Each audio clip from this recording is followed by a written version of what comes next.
Ղավամ տուն։ Լայնորեն հայտնի է նաև Նարենջեստան Ղավամ անունով։ Ավանդական և պատմական տուն Իրանի Իսլամական Հանրապետության Շիրազ քաղաքում։ Գտնվում է Խան Մեդրեսեի մոտակայքում։ Կառուցվել է 1879-ից 1886 թվականների ընթացքում Միրզա Իբրահիմ խանի կողմից։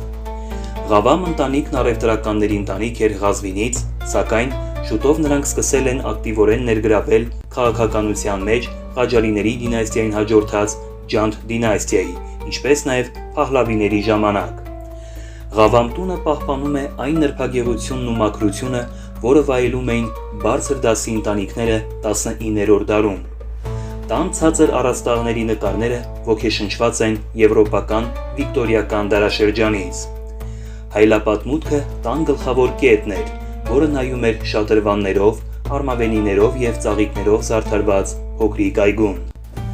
Փահլավիների երկրորդ դարաշրջանի ընթացքում տունը դարձել է Շիրազի համալսարանի Ասիայի ինստիտուտի գլխամասը, որը ղեկավարվում էր Արթուր Ուֆամ Փոուփի և Ռիչարդ Նելսոն Ֆրայի կողմից։ Ֆրային ու իր ընտանիքը ևս որոշ ժամանակ ապրել են այս տանը։ Տունն այսօր թանգարան է և բաց է հանրության համար։ Նարենջեստանի այգին պարսկական շքեղ այգիների օրինակ է։ Պարսկական այգիները սովորաբար ուղղանկյուն ձև ունեն և կազմված են ծառերով ու ծաղիկներով, ծառուղիներով, շատրվաններով, կենտրոնական տաղավարով հագեցած 4 մասերից, որոնք բոլորը շրջապատված են պատերով։ Համալիրը բաղկացած է 2 մասից՝ հյուսիսային և հարավային թևերից։ Այն կառուցվել է Շիրազի արհեստավորների կողմից 3500 քառակուսի մետր տարածքի վրա, շինության զբաղեցրած ընդհանուր տարածքը 940 քառակուսի մետր է։ Շենքը բակից 2 մետր բարձրության վրա է և հիմնականում կառուցված է աղյուսով։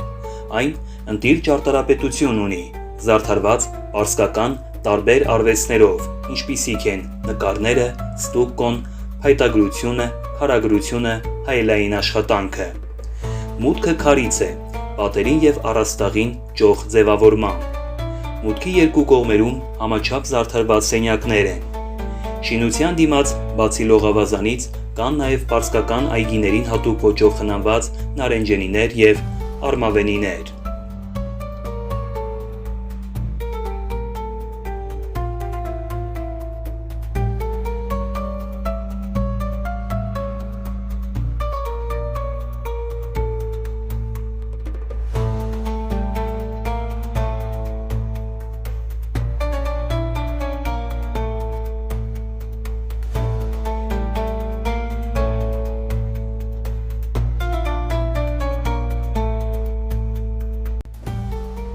Նասիր Օլմոլք մզկիթը Շիրազ քաղաքի հնագույն մզկիթներից է։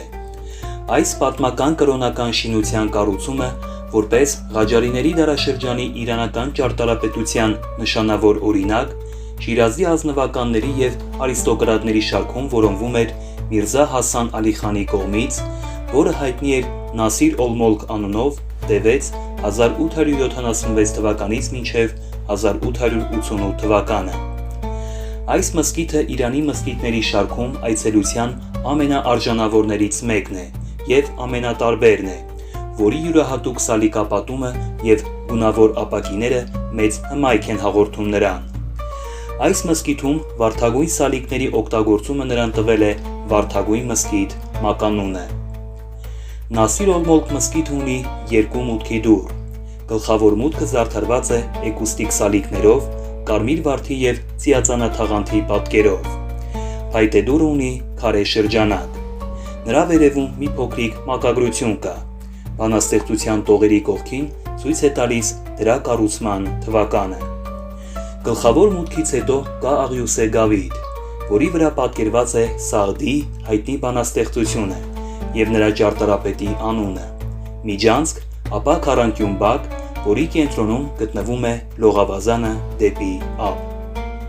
Մզկիթը ունի 2 շաբեստան կամ աղոթասրահ։ Արևմուտքում զարդարված էր կարմիր վարդի պատկերով սալիկներով և աղյուսներով, սակայն մոտ 70 տարի առաջ տեղի ունեցած վերանորոգման ժամանակ դրանք ծածկված էին փիրուզագույն սալիկներով։ Այս գեղեցիկ սալիկապատված աղոթասրահի կամարը հենված է 12-րդ իմամի պատվին ոլորված ռիսերներով քարե սյուների վրա,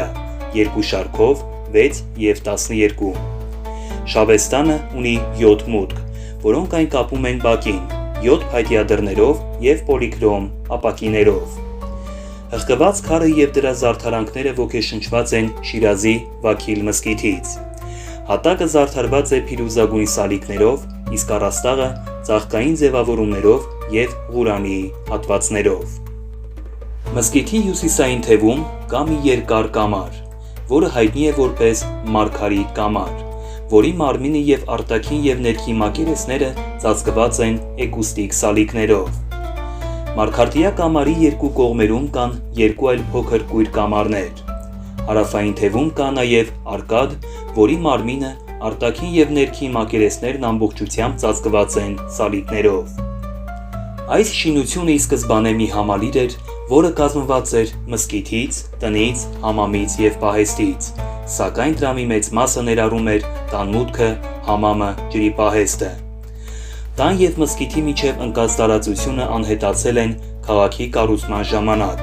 և դրանից ոչ մի հետք չկա։